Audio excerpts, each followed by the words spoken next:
Thanks for joining. And let me just say, Erin, happy Yuletide. Thank you. You too. Thank you. And to any listening, you are. I can't keep track of you globetrotter. Are you in? Yeah. You're in Arizona, right? Yes. Yeah, we moved back down to Arizona. That's where my husband grew up and lived, and where we lived right after we got married. We had a stint in Washington State for about a year. I came back to Arizona with a little baby. And yeah, so went from rainy to very sunny. Yeah, never rainy. We like the polar opposites. Yeah, living in worlds of extremes, right? Yes. And you grew up in California, so it's not like you're going to be pining for a white Christmas anyway, right? Yeah. I'm used to Christmas. For me was Santa Ana winds. So living in Southern California, it was always like dust stormy, windy on Thanksgiving and Christmas, and we had this huge avocado tree that nobody had trimmed in its lifetime, so it was giant, and so the winds would come, these hot, sandy, icky winds would come, and then all these avocados would just be falling from the sky. Oh no, that sounds dangerous. You'd have to watch out. But then we'd have wheelbarrows full of avocados. Oh, that sounds like heaven. And I'm so, I wish I could go back in time, because at the time, when I was younger, I didn't know any better, and I wasn't a fan of avocados. I wasn't either when I was a kid. I also was ignorant. Yeah, it's like... Nobody ever put it on toast. Buttery thing. Yeah, you have to think about it as butter, and then it's a lot better. But, yeah, so, if only. And we were living in, and it was like a farmhouse that we rented, and it was in the middle of a lemon orchard. And again, if I go back in time and just like... make all this amazing food. Right. Just like reach out your window and pluck some fresh produce. Exactly. So sheesh. Yeah, I got it was funny when the first time we moved to Utah, I was about 12, and things had seasons. It was, seasonal. Why is outside changing? Yeah, and then food was seasonal, and then we'd go. It was just like the funniest thing, and like, oh, that's. And we're like, wait, what? Avocados don't just fall from the sky at Christmas? So, I bought it here 2 months ago. What do you mean they're all gone? Yeah. Man, so avocado trees, I guess, when I was imagining a giant avocado tree, I was thinking that like maybe it was like many sort of fruit producing trees that like if you let them grow too much, then they stop producing fruit. Sounds like that's not the case, huh? Yeah, no, this thing was huge. I'm trying to remember if it was like there's like bacon or Haas. I think it was a Haas. There's like a couple different kinds. Yeah, I try to think how tall it was. It was taller than our house, and we had an old 2-story Victorian. It was like 120 years old. Wow. Old farmhouse. So yeah, kind of a beautiful setting. You had a cool childhood, Erin. Yeah. Sheesh. So with Arizona being the place now, I mean, like, this 'tis the season after all, so like, I think sort of like the popular image for Christmassy time, right, is like snow falling and stuff like that, but that's not your experience as a child, certainly, and certainly not your experience now either. And I mean, aside from dodging avocados, any unique or cool Christmassy traditions that you carried on from your childhood that you have now? You've got a little kid. Anything you're doing like that? Yeah. So she's had her first Christmas, but she was a month old, so she didn't really, it was kind of just snuck in there. Yeah, she didn't really have any reaction. So now I'm excited because she's a lot more, she's gonna be one in actually a couple weeks or so. So I'm really excited because this is gonna be a fun one. Yeah. So, but let's see. I think we'd have every Christmas Eve, right before we went to bed, we'd open one present, and of course it was pajamas. And so yes, classic. Yeah. That was our like socks or pajamas kind of thing. And then Christmas morning. So growing up, my dad would always make breakfast. He's like the breakfast guy. That's what he cooked. And was it like you can't open presents until after breakfast, or was it like go crazy on the presents and then go have breakfast? So it was the presents first, go crazy on the presents, and then eat. But I kind of, it was years and years. It was like probably my last years at home, before getting married and everything, that I was like, you know what? Can we change something? Can we have breakfast first? You start getting more, yeah. And then we're just like rummaging through our sock, our stocking, right? And trying to find breakfast there with chocolate. Yeah. And by the time breakfast comes, you're kind of full and kind of sick. Yeah, the day is kind of a bust at that point. Yeah, it's like, I'm just starving. And so we did it once, and everyone's like, oh, that was so good. Why didn't we do this before? This is better. This is so much better. As a kid, I can see, who cares about breakfast? I want my toys. Well, and aside from that, stocking breakfast, that's the best. We'd have an orange in there. That would be okay. Healthy. Nod to health. Okay. But the rest would be just chocolate. Yeah. Well, and how many of you actually took the trouble to peel and eat an orange, right? That got saved for that was weeks later. Yeah. That's true. That's awesome. Was it like a crack of dawn kind of thing when you were a kid? Was there a limit to how early you could get your parents up? Well, we would have to get dressed, make our bed. So it wouldn't be the pajama thing. We'd have to dress up because we would video it. Oh, yeah, we'd have sure. the camcorder out and video, and us walking down the stairs or wherever, and then coming to the tree. Yeah. And so it typically, it was early, but it wasn't us kids weren't just like, Mom and Dad, wake up. They were usually awake, and then getting everything ready, and then get dressed, make your bed, brush your hair. So had to get camera ready. Yeah. Wait till the sun came up too, get that nice diffused light through the windows, right? So yeah, look good. Yeah. But us kids would be up. I'd be up going just waiting. Yeah, just going nuts. Yeah. Did you share rooms with your siblings so you had somebody else to go crazy with, or did you just have to sit in solitude? Yeah, we usually shared. It was typically us girls. There was 3 of us girls, and then our older brother. And so. Oh yeah, the volleyball star. Yeah. Yeah.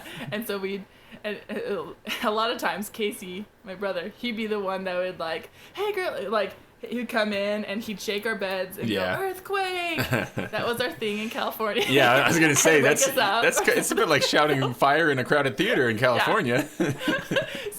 So he was actually, I remember multiple times where he was the first one up and he was excited and we're like, oh what? Oh, okay. And he'd wake us up, earthquake. That's fun. Well, what about your husband? Does he have similar traditions? Are you both discovering new things and kind of making a new meld of the two sets of traditions, or? Yeah, kind of mixing them. Trying to think. He's a lizard scientist, right? Yes, he is. Cool job. Yeah, so he for a living he takes care of lizards and reptiles, snakes, some insects, invertebrates. I don't know all the names for them.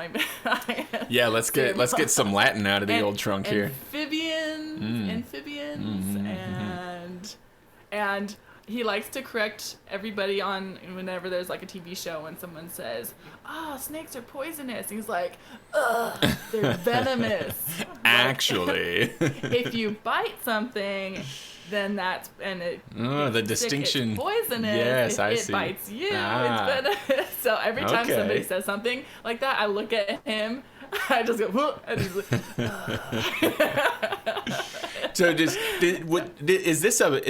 the destination on his path was long? Was he a dinosaur kid? Was this bound to happen?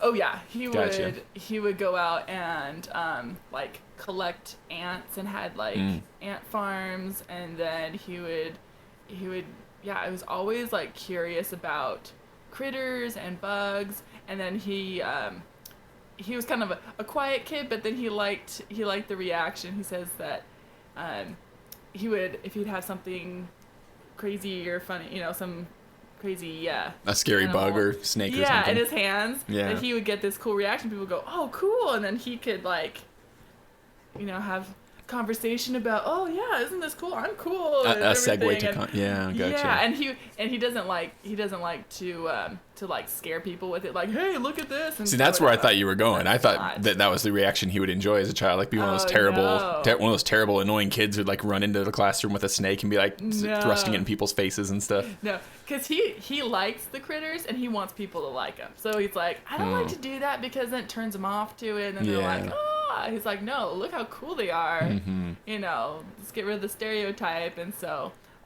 he's a good advocate for, is that the word? Yeah, that's the word. Yeah. Yeah, he's... Yeah. For lesser loved creatures. I can relate to that. My dad wasn't a bug or lizard scientist by trade, but he definitely was passionate about it. And I know that like the first time he asked my mom on a date, it was he asked her if she wanted to go out to the desert looking for bugs, and she thought he was joking, so she was like all sarcastic about it, and he was super dejected, and like it took a while to get the courage to ask her out again and stuff. Oh my goodness. But like we've got pictures of me when I was a baby in our little apartment holding his tarantulas and stuff like that. And he always had pets and stuff, and we'd go release salamanders into the wild and stuff. Yeah. Oh, cool. Yeah. Yeah. He likes to go out and see when the snakes come out. So there's like certain times of day or after rain or something like that where you go herping. It's called. And so herping. Yeah. That's a silly word. So herping. So it comes from herpetology. Okay, that makes sense. But I'm just imagining like how much worse would it have been if my dad had asked my mom, "You want to go herping?" Yeah. Like, what the heck? No, thank you. Yeah. So, so that's where he'll like to drive around, and then sometimes there'll be snakes out on the road. And you can see. So, yeah. Has he ever been around when the Mormon crickets do their circadian rhythm and come out in Utah and cover the roads? I don't think that's so. an experience. I don't think he's been up there that much. So wow. Well, maybe someday. Well, this, of course, is the topic of the podcast today is your husband and bugs and lizards. And so bugs. Let's carry on with Merry Christmas. No, yeah, but yeah, Christmassy stuff. Like, what about like dinner before? Is there anything that you're pulling in from your husband's side, or is it just you get to run the show at this point? Yeah, so we usually get together with his family. His family's mostly all still here in Arizona. Yeah, a bunch of Arizonians. And, yeah, they're like old pioneer stock, and so we usually get together for like Christmas Eve, kind of a Christmas Eve dinner thing. And I think the last one that we had together before we moved, we did like Mexican food, which is like my favorite. Oh, awesome! Ever. I would love to have that tradition. That Jeez. Was good. I like that. Forget tradition. the ham. Yeah, get some tacos in there. That's way better. Exactly. So that's pretty fun. Yeah, beautiful. Yeah. Okay, here's a connection. If you ever need one to justify it. Okay. The history is maybe kind of cloudy because not everything ever gets perfectly documented. But are you familiar with tacos al pastor? Yes, that's like my favorite. Like street tacos, right? They're the best, right? So that phrase in Spanish, al pastor, is like of the shepherds, right? Like these are like shepherd tacos. Yeah, pastoral. Yeah. Yeah, exactly, pastoral. Yeah. So the like hazy history of how tacos even got into Mexico is that it was now I'm gonna blank on the precise region in the eastern hemisphere, but there was an influx of immigration in, I couldn't tell you what century. Okay, this is hazy history given by a person who does not understand it. But I've launched into this, so I'm gonna keep going. A long time ago, people from east of Mexico came to Mexico. Nice. And they brought with them this like standard way of just like cooking lamb meat, sheep meat, and putting it into flatbread and eating that, right? It was a way for shepherds to eat food while they were out taking care of their flocks for months on end. Yeah, travel food. Yeah, exactly. It's travel food. And, not being able to find a lot of sheep in Mexico, it was more typical to start using pork and beef. Mm-hmm. And anyway, that's the hazy history of how tacos got in. So you want to make a Christmas connection, to Mexican food. Yes. There you go. Yeah. You can imagine when those angels announced the birth of the baby to the shepherds, they were probably eating tacos at the time. This is awesome. Oh, I love that. Well, there you go. Justified. We should all be eating tacos on Christmas Eve. This ham is an abomination. Awesome. That's a good story. Thanks for the story. Oh, you're welcome. You're welcome. Yes. Now maybe we can make a graceful save here by tying this over to the weird history of mandolins, or I shouldn't say weird, the unexpected history of mandolins. When we talked before, Erin, we talked about how you play mandolin.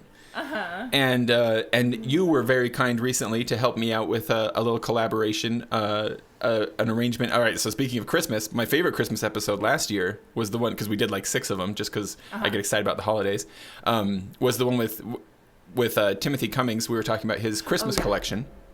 Excuse me, just whacked my mic stand.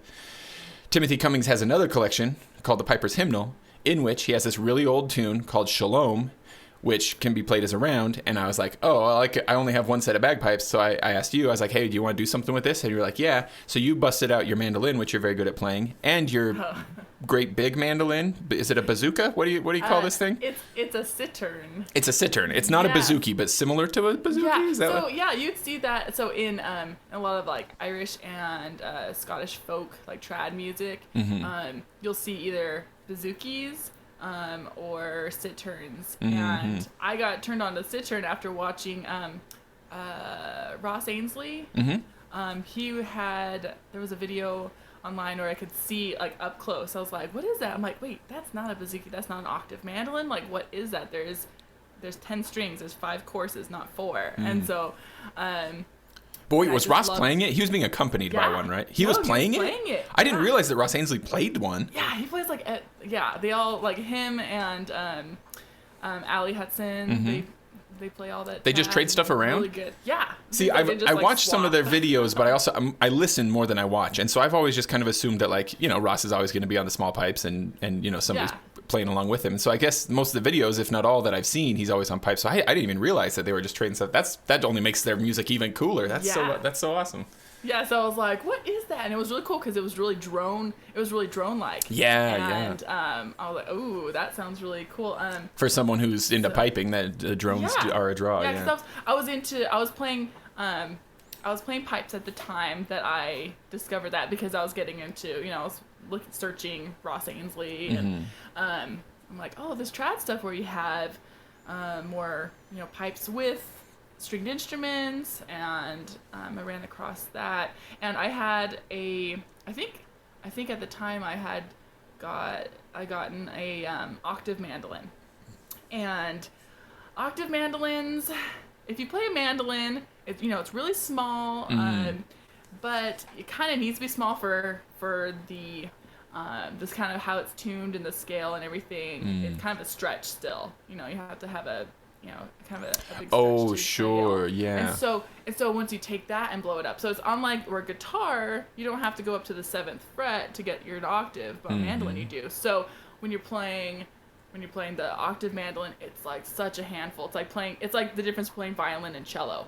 But you're still trying to play the cello like a violin. Yeah, so you have to like shift just to play in one. You have to play multiple positions just to play a single scale. You need Rachmaninoff hands for. Yeah. For oh my gosh. So I mean, I have I'm a tall person, got long fingers, and I still was just like, oh my gosh, like I love playing this octave mandolin, but it was just so uncomfortable. Yeah. I'm just like, and so I ended up discovering the cittern at that time, and I'm like, okay, I'm selling this and buying one of those instead. So just how it's tuned, it's a little bit more ergonomic for my hands. And so it's got the 5 courses, so like a banjo, I guess. What else has 5? But it's got 10 strings, right? Yeah, so courses wise, there's 5 courses, because strings there's 10, but like each course has 2 strings. So they're doubled up. They're do they play an octave apart, each set of strings, or are they? Actually, they're double. Only the lowest bass note is a split. So and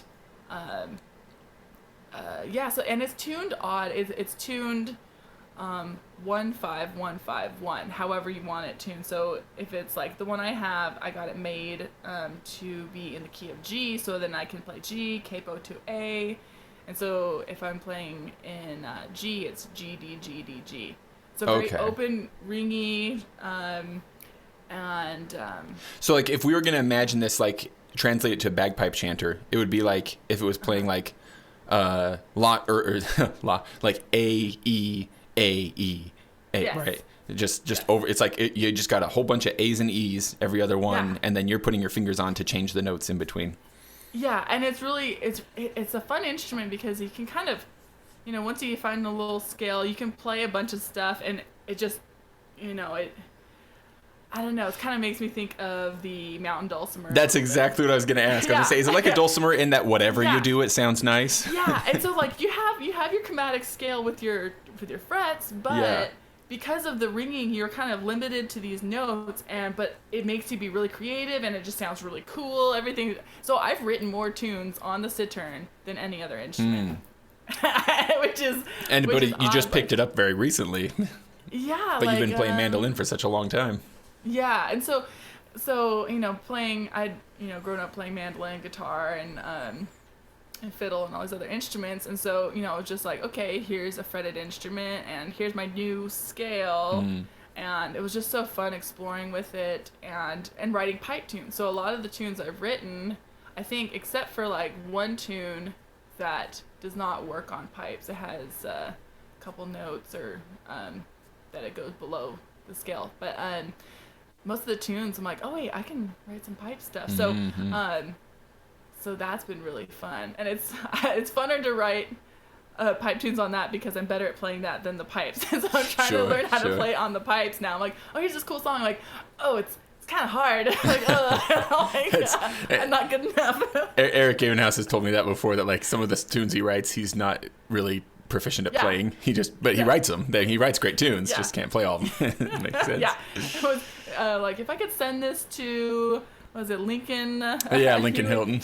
He could handle this, but I can't. But it's really cool. Like I made it like. So do you think that I've thought about this before, because I feel like I personally feel super drawn to the clawhammer banjo. I love the way that playing style sounds, and it's also super drony. And I've wondered, like, is there something in the DNA of a person that makes them like drony music, or is it just that we get used to bagpipes first and therefore have this openness to droniness?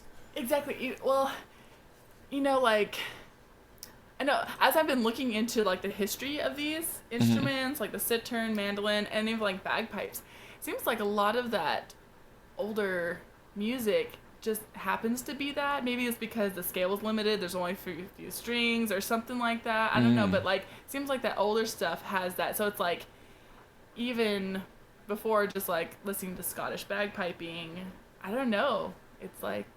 I don't know. If I'd known, I'd have done a little research and figured out who it was, but I know that I've come across like a supposed quote, at least from like somebody significant in Roman history. I want to say Caesar, but like of course I do, right? Probably wasn't Caesar.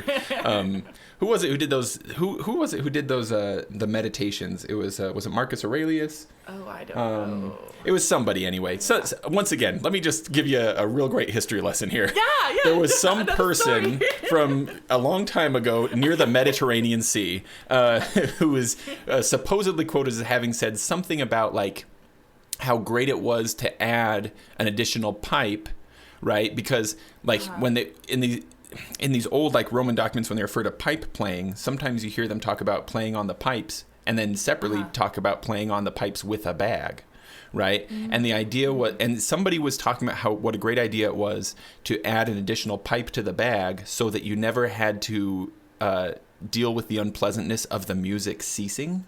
So it was like the pop culture of the time valued continuous nonstop sound from the musician. You know what I mean? Yeah.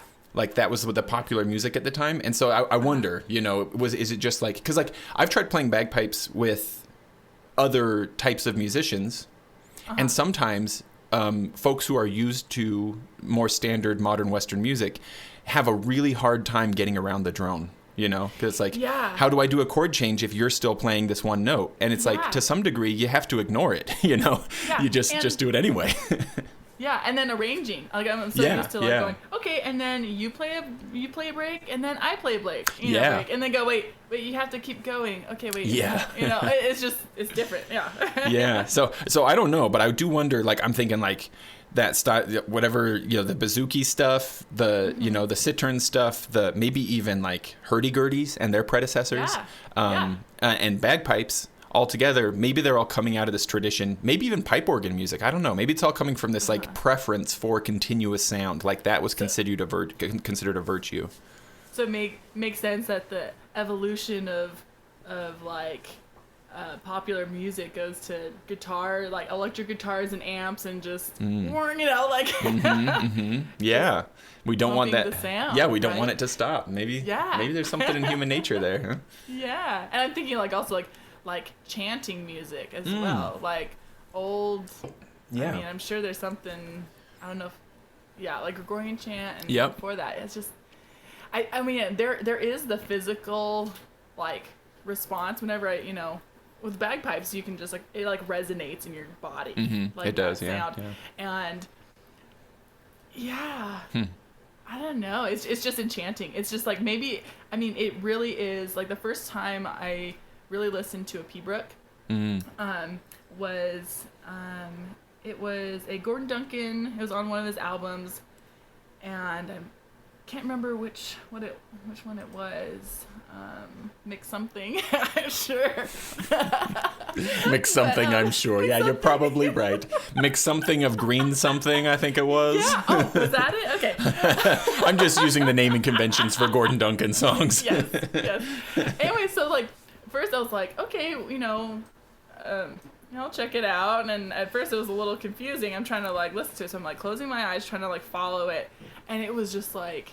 It like got me into this zone. I was just relaxed, and I know people talk about whether they hate or love Pibrook. Yeah. And I feel like it's almost like medicinal. Oh yeah. But it's not just for like pleasure. It's actually it's supposed to. I feel like it's supposed to take you somewhere. And if you're not into that, then it's not really. You got to be a willing participant, right? Yeah. It's just like it's enjoyed by. Kind of being in a meditative, like calm state. I don't know. That for me, that's how it is. That makes sense. Have you ever watched whirling dervishes do their thing? Yes. I feel like that's like the physical manifestation of how I feel if I can get into that zone, either listening to Pibrook or even playing small pipes. If it's just playing something simple where you can kind of like the sound can fill up the space that you're in, you can kind of like just settle into it. Yeah. I feel like I've got a little whirling dervish inside my brain when that happens. I love that. I got to see some Turkish dancers when I was in Europe doing folk. Oh yeah, was that with the I was about to say Michael McLean. That's not the right guy. Who's the guy at BYU, the folk guy at Mark BYU? Gesselson. Yeah, Mark Gesselson. Were you with his group at the time? Yeah, so I was with the International Folk Dance Ensemble, and in Europe, they have to have a live band. And so that's why back early in the day when BYU was doing their folk dance tours, they had to have live musicians, which is so cool because like, you need us, so we get to go travel with you.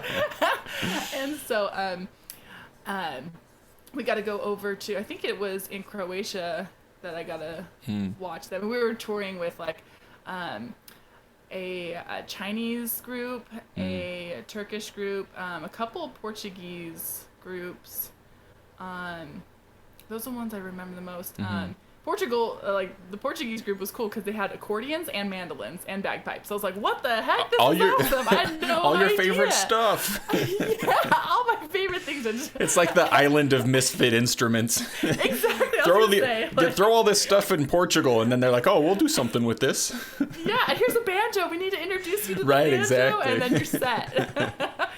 But we got to see. I remember at one point I was able to. Because we'll be busy doing this and that and not always get to see the other acts. And so for this, it was like our last few shows.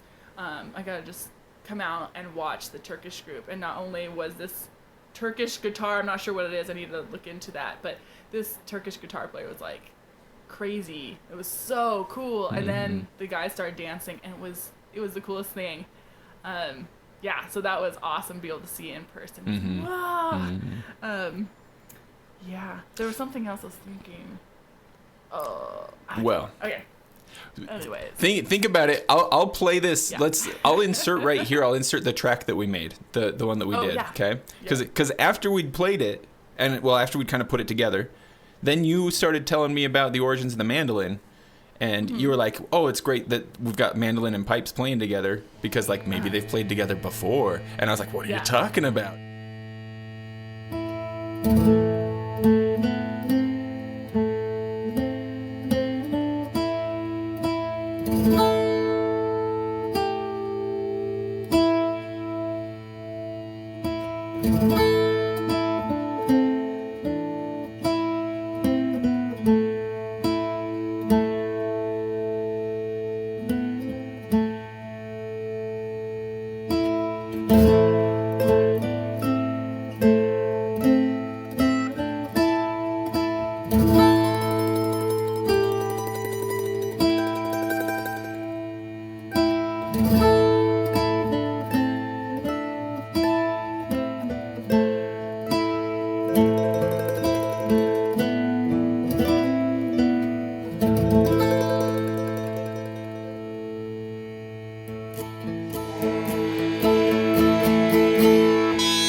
Tell me about that, Erin. What is that? What's going on there? Yeah, so mandolin, I had a cool teacher. Well, I have had lots of cool teachers, but when I studied classical mandolin, my teacher Evan Marshall taught me a bunch about. Was Evan Marshall the guy who did Ave Maria, like as if it was like 3 mandolins, but it was just him playing the one? That video is ingrained in my brain. That was amazing. Oh yeah, I'll put a link to that YouTube video in the show notes if anybody wants to see. It was really cool. Yeah, he's awesome. He's a virtuoso, totally. It was like amazing to be able to take lessons from him. I was like, my mind was blown all the time. But he was telling me he got me into learning about mandolin history, and I have a classical mandolin history book that I bought. Like I have this book on my shelf. Nerd. But yeah, I was kind of like just re-looking over some stuff, and it looks like, so it comes from trying to track the genealogy back. Well, let me just say real quick, Erin, if you're at all nervous about getting the history right, I've set the bar very, very low for you, so don't worry. No matter what, you're going to be call it stories. There you go. It's stories, not history. Yeah, gotcha. So like there's so I have like in 7th century AD, there's like these folk lutes, and so lutes are just kind of like, sounds like a kind of a generic term for a chordophone, so something that has strings and it has a body and it goes over a hole and you pluck it, kind of just real generic. So requirements like to get into the lute family are pretty low. Yeah, like it's more of like a category kind of thing. Gotcha. And so we have Near East and like Egyptian versions of this that they call the oud, and actually in Arabic, the oud means wood, I guess. Oh. And so it's like a wooden stringed thing. Gotcha. And then it says it got from those kinds of instruments came to Venice through trade and like crusaders and all that stuff, so that came from the eastern to Europe, and then from there in Venice in Italy, that's where it boomed, and it evolved, and you got the Neapolitan mandolin, which is more like, that's like kind of what we play now, the tuning and everything. But it's interesting, I didn't know it until just like yesterday. I was doing a little more research that there was an Italian, like the earlier mandolin before the Neapolitan mandolin was like the mandorla, or not mandola, mandorla. Mandalorian, I think is the way it's pronounced. my husband this there's a cosplay opportunity. My husband's like, Actually, it was known that the Mandalorian played an ancient lute, and that's where it got its name. Yeah, there you so go. That was his history, actually. There you go. But this word mandorla is actually almond in Italian, which makes sense because it's like it's like almond shaped. Yeah, that makes sense. I was like, oh my gosh. Okay, yeah, I'm digging it. I finally know what it means. Yeah. Anyways, so there's this like travel from the east, and it's even like it says like Egypt and coming up to Europe, kind of like the bagpipes and the chanter and stuff like that. So it's like it's this like interesting it has this long lineage, but that's so exciting. It makes me think of like where like I get excited about sort of like bluegrassy folksy music. Like very is Americana the right word? I'm not sure. Like the idea of a transatlantic crossing of music, not just of people, gets me real excited, and thinking about like Appalachia and where like, oh, this is European music, but it like becomes American music, and like how interesting that all is. I'm just thinking like, well, that's not the first time music has moved across the globe, and so it's exciting to think about this like this other movement from the Eastern Hemisphere into Europe that happened long before that, Yeah, and with the cittern, it's kind of a similar thing, and I learned that cittern is again more of a category, and that kind of came across from like Greece, and I mean the bouzouki is also Greek, and that's played heavily in Ireland. Easily the funnest of all of these instruments to say. I know. I'm like, bazook. What are you talking about? Some firepower? Right. It's like this awesome late '80s action movie where Arnold Schwarzenegger had a bouzouki. Yeah. Going through the airport, if they ask you what's in the some lute instrument. Yeah, don't say it's a bouzouki. Speaking of which, I don't know if anybody else will have had a similar experience, but I have traveled with my small pipes several times just for fun. Like if I'm going on a work trip, I'll take my small pipes and just so I can play them in the hotel or something, Yeah. Not in the hotel. I did that once at a park near the hotel. Usually is what ends up happening. But I've never made it through airport security. Like it just looks too suspicious. A bunch of sticks, I guess. But I even had a bagpipe maker. I bought plans for small pipes from him because I wanted to look at the dimensions, and the plans got held up in shipping because like they thought it was like plans to make a pipe bomb or something. So we play in a dangerous industry, friends, between bagpipes and bazookies. I remember reading on I think it was the Bob Dunshire forum, someone talking about practicing their practice chanter in their car, and some cops like, hey, what do you got there? Thinking it's like some kind of bong or something like that. And he's like, no, really, like, here, I'll play you a song on it. I swear it's an instrument. That's awesome. So that's when we did the Shalom arrangement and recording, I was like, oh, this would be, first of all, I had this cittern made because I want to play with like small pipes. Oh yeah, it's like customed up, right? Yeah. So I had a guy in Maine build it for me, and I got to pick all my woods. I finally got to I want cherry, a rosewood back and sides, which is, and then a cedar top, which I think is like the perfect combination of warmth and was that and see, like you're a luthier, so I don't know, but is that largely cosmetic, or is it almost entirely because of how it sounds? So the wood, so for the the back and top are the most important, and those the rosewood is gives a lot of kick and volume. It's a little more rigid, and then the top. Usually you see a lot of spruce, like mandolins have spruce tops. They're very bright, but I like cedar. It's bright in sound, right? Is what you're saying, right? Yes. I see. Bright in sound. Yeah.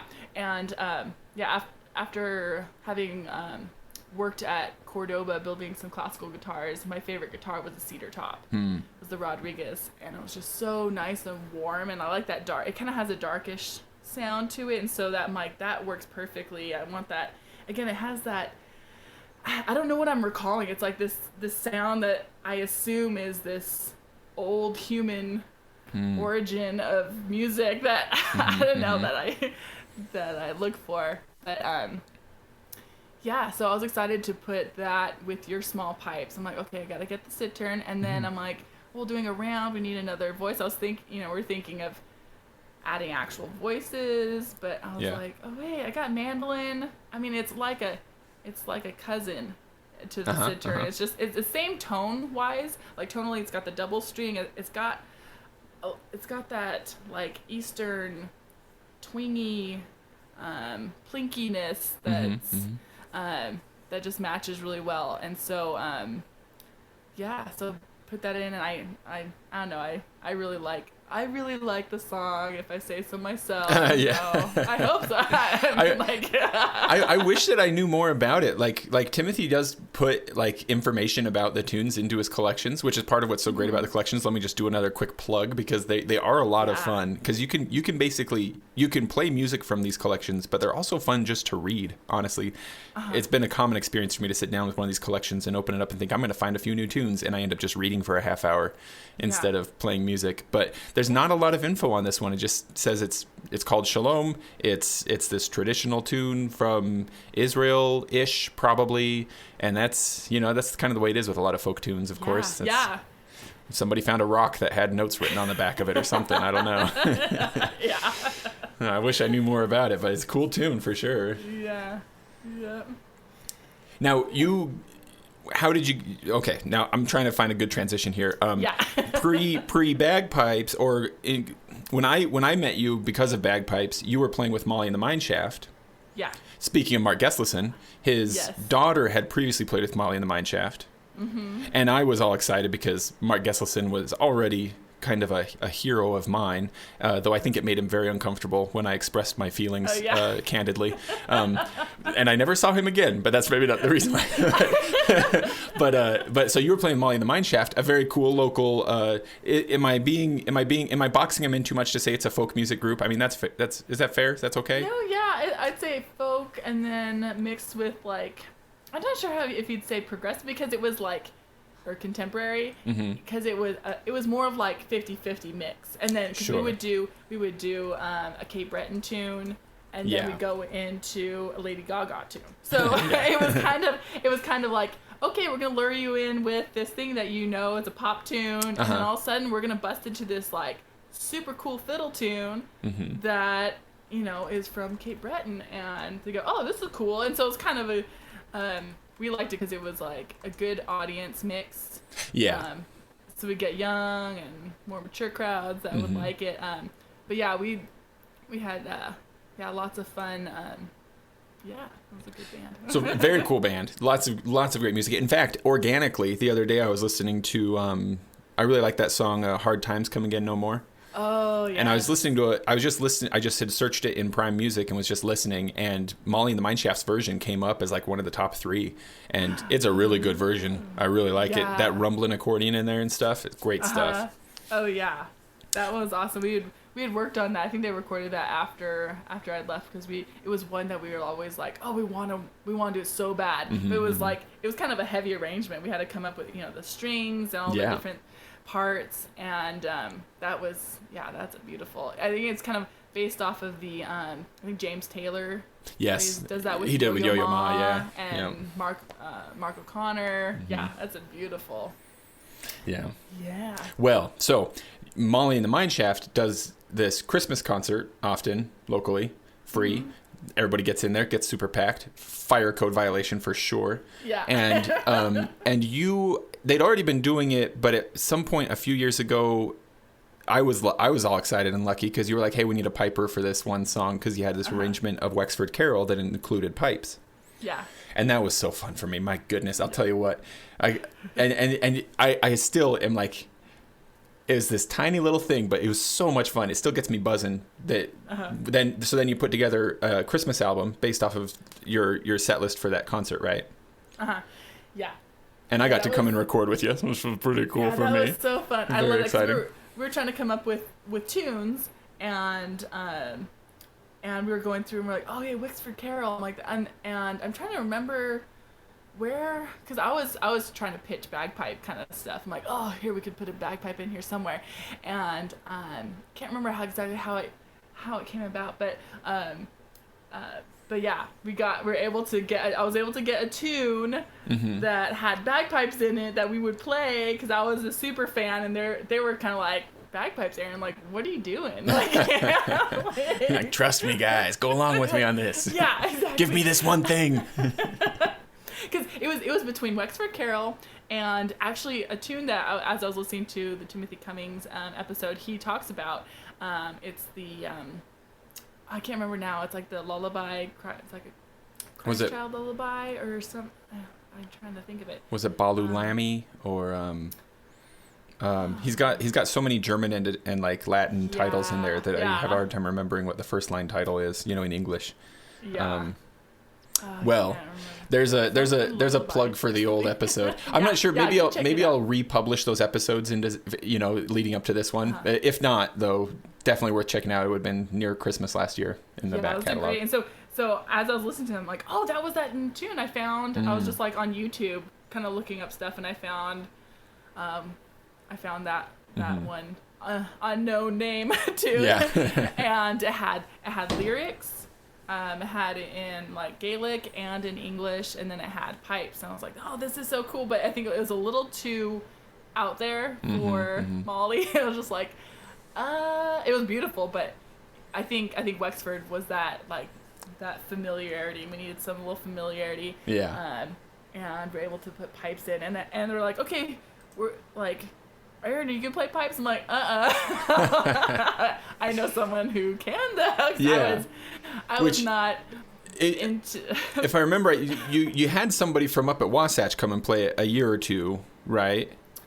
And then I got to step in and play it once or twice. Then I had a face surgery, and so I couldn't play a year. And I think didn't you end up playing it eventually? I played the one that you're like, oh, I can't do it. Because my face was wired shut. Your face was wired shut. Well, my mouth can't open. Yeah. So we had you record, and so that's on the album. And then the concert came up, and I'm sure I tried to have other people do it because I hadn't had a lot of experience playing solo and in 440 and yeah, that's true. Being steady because I was still a youngin' on the pipes. I mean, still today, well, aren't we all? Aren't we all? All of us except Russ Ainsley, we're all youngins. Yeah. But I was so nervous. Oh my gosh, that was so nerve-wracking. But was it super cool to like put down your mandolin and pick up your pipes and be like, have the audience be like, what's she doing? Yeah, it was kind of, you always, that's why you play bagpipes, right? So exactly, that is why. Yep. Go, what the heck? You're like, yeah. That is the main reason. Yeah, it was pretty fun, and I was glad that the performance went well. It went pretty well, with how well I could do it. But I was worried because like the practice before, something was off, and I was like losing air, and I was really having a hard time. The band was like, Erin, are you gonna be ready for this? Like, yeah. I was so Everybody nervous. else is getting a little worried about you. I was dying during the performance because I have to come in, I have to strike in, play because in the tune, the bagpipes will play the A part, and then the B part, the bagpipes are out because of it's not like there's some notes in there that just right. I'm trying to remember. Do you have to tape down the F and the C, or just the C, or cross finger it? One of those was non-standard. I think I just taped down the C. Is it just the C? I think. Yeah. That's the one. That's the tangy one. So we just played the A part, and so I had to strike in, play, and then come out, and then the band would play the B part, and then I do it again. So not only did I have to play, but I had to strike in and cut off multiple times, which is the most nerve-wracking part of playing the bagpipes. Did you try cutting out just the chanter and keeping your drones going, or did you cut everything out and then bring it all back in? I would have done that now. I have more control to be able to do that now. Oh, sure. Like back then, I was just it was just easier, just all on or all off. Yeah, exactly. I see. Yeah. Well, it's one of my favorite Christmas albums, and I think it would be even if I didn't, know and love a bunch of the people who are playing on it. But like one of my favorite things about the album is that it opens with a tune from The Muppet Christmas Carol, which is the best Christmas movie that's ever been made. And it's in a medley with Leather Breeches, which is like, how could this be? It could not be more perfect. This is really great. So I'll definitely link to the album down below. Everybody should definitely check this one out. I know that your rendition of Still, Still, Still on that album is one of the most popular ones on the internet. Oh, yeah. That one, yeah. So this album, again, is my favorite as well. We had a lot of arrangements by our band members. So Jordan did the Muppet thing. He was heading the Christmas, One More Sleep Till Christmas. And then and then we have, let's see, Alex did a version of In the Bleak Midwinter. Oh yeah, gorgeous. Yeah, love that one. Oh my gosh. So he changed the melody on it, and it made me listen to the words more. I'm like, oh my gosh, these words are so pretty. Oh my gosh. And then Scott Monson, I think he arranged Still, Still, Still, and it was like full on. I mean, he does like music score and everything. Yeah, Scott is like, he plays a lot of cajon with Molly, and he does now with Grizzly Goat as well. But it's like, I don't want this to sound negative in any way, because like I play cajon sometimes, so I'm not bagging on cajon players, but sometimes it's like the cajon is played by the person who doesn't like read music. Scott is not that guy. He knows music stuff. He can play beats and stuff. No, he is like the most like music theory knowledgeable. Right. So he had this, the arrangement for Still, Still, Still, and he handed it to me. I'm like, oh great, I gotta play exactly what, I usually put your just, glasses like, do on, right? I want. And so now I'm like, oh shoot. And so recording studio, I was all stressed out. I'm like, I can't miss a note. Yeah. Okay. Well, it's got so much good music on the album. And it feels like a lot of them are like would appeal especially to the piping crowd, because you got the Parting Glass and Old Lang Syne and other stuff on there too. Oh yeah, Parting Glass. I would love that one. Yeah. Now, and speaking of Scott, one thing that I love about this, because like, tell me if I'm wrong about this, but in Wexford Carol, it's Grace that's singing, right? Yes. And you hear Scott playing piano, and those two got married. Yes. Oh, I know. So happy. Like, yes. So let's play it here. We'll insert the audio for Wexford Carol here. Good people of this happy tide, consider well and bear in mind what our good God for us has done in sending His beloved Son with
So what do you have any fun info for me about Wexford Carol, like the song itself? Yes.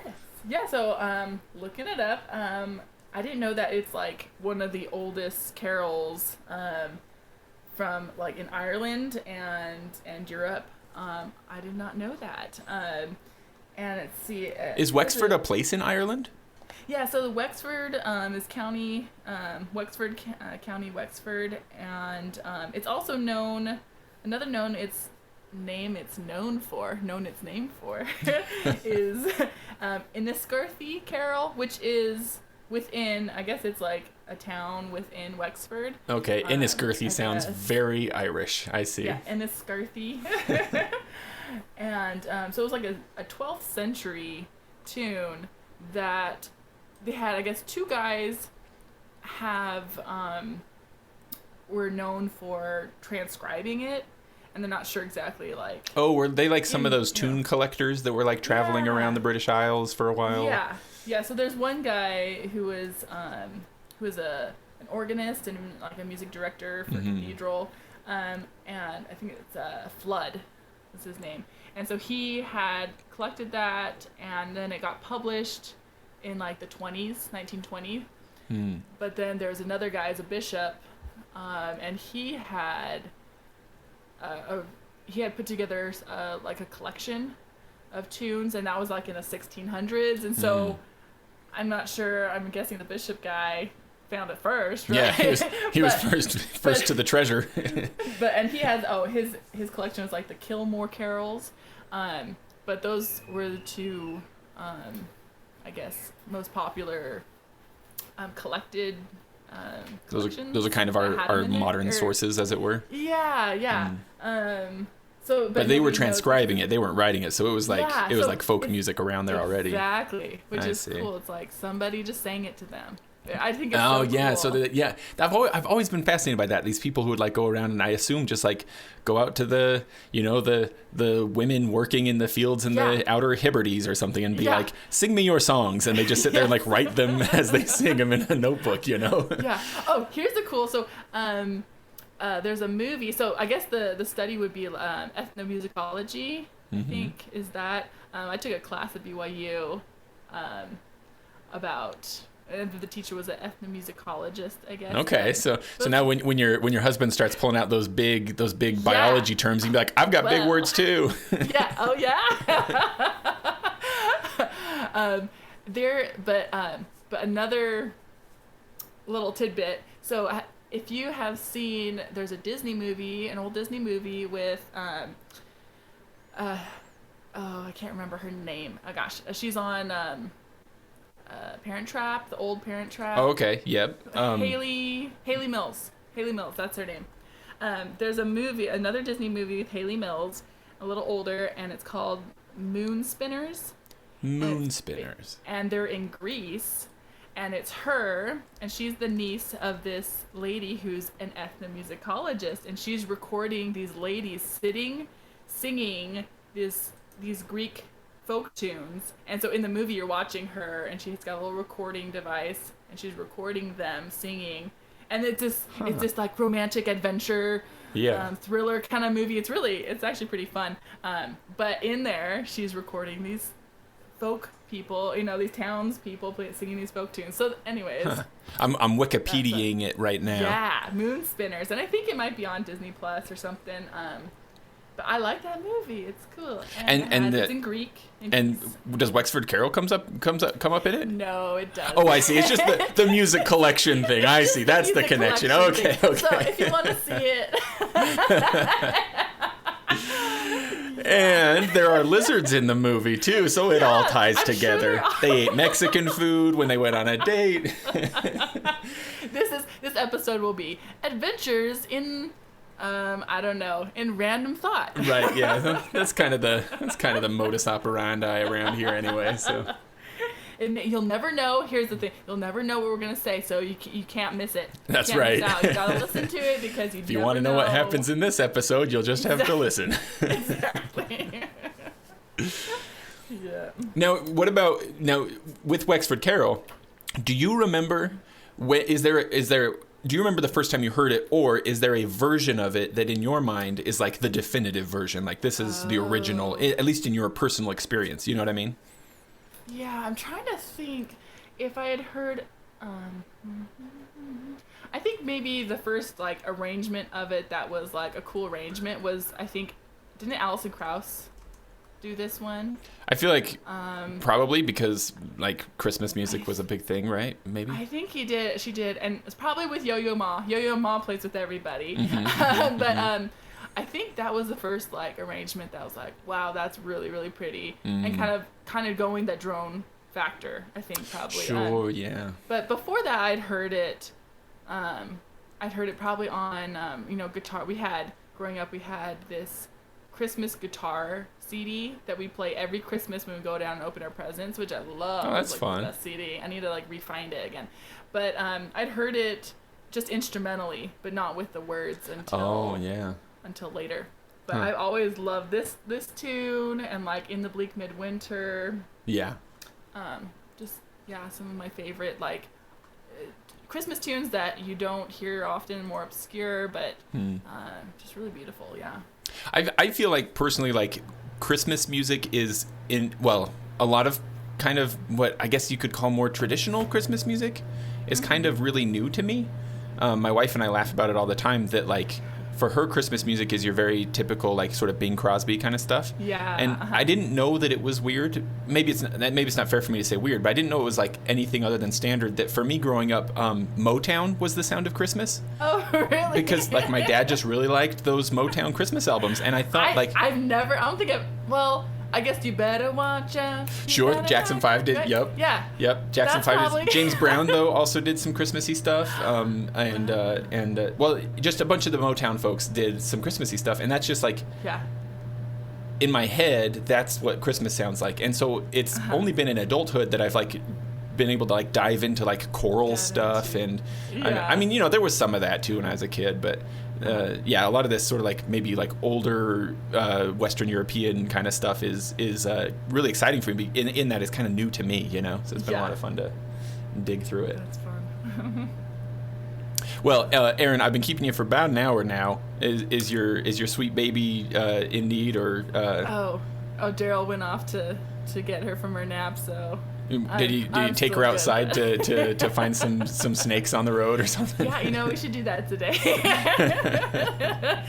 Yeah, he went out driving yesterday and ran across a rattlesnake. He didn't run it over, but he got out and pulled it off from the road. He got out and touched it? Yeah. Well, he didn't touch it. He's very safety conscious. He probably took a stick or something like that. Well, he better be. He's not one of those. He's not one of those like Bear Grylls guys that will just say, "Oh, hey, look how dangerous this thing is," I'm or gonna something. eat it. I gotta do something crazy. Yeah, he's like, they're idiots. Look at them. Like, oh, no. Don't bother. So he probably just got a stick and kind of nudged it off so no one would run over it. Yeah, I see. So. Now, speaking of venomous versus poisonous, are rattlesnakes? Since rattlesnakes are venomous, does that mean are they not poisonous? Could I eat a rattlesnake? You could probably eat, probably not where the gland, it's like avoid the head venom glands are and stuff. But I'm sure I don't know how tasty that would be, but well, hey, if I wanted to open myself up to some liability lawsuits, then it's by telling people listening to the podcast it's safe to eat rattlesnakes. Well, we have a recording, James. Yeah, exactly. Hi, Tommy. Well, I'm going to make sure, so like I said, I'll make sure that there's links to that album down below. And what else, Erin, I want to get, maybe this is kind of our closing note here. I want to know, what are your favorite Christmas albums? Like if you were to give somebody a recommendation, check these ones out. Give me some recommendations if you would. Yes. Okay. So I'm not sure if Amy Grant has more than two, but we had two of her Christmas albums that I love. So Amy Grant Christmas is awesome. I think she also, in one of the tunes, she has this awesome like orchestral arrangement of Joy of Man's Desiring, that one? Joy of Man's the Bach Desire, one? yes. Yeah. And it has Mark O'Connor in it, and it's just instrumental. And so you would think it's just me singing tunes, but she does like, it's legit awesome albums. So she has 2 that I'm not sure what they're called, but any Amy Grant Christmas. And let me think, other than Amy Grant, well, the Muppet Christmas album with John Denver is pretty good. Yeah, that is a good one. I do like that one. That one's pretty awesome. John Denver's awesome. Don't let me break your concentration here, Erin, but along the exact same lines of everything that makes that album great, just a couple years ago, my wife introduced me to the Lamb Chop Christmas special. Do you remember Lamb Chop? Yes. They did like a run through of the Nutcracker Suite, but with Lamb Chop like narrating the story. Well, it's the lady, I can't remember what the lady's name was, but she's like, it's like she's telling Lamb Chop the story for like a bedtime story. So they have the Nutcracker music, but it's like, it's a great audio experience for very similar reasons. So let me just plug that one real quick, and then go ahead, give me some more, Erin. What else is good for Christmas?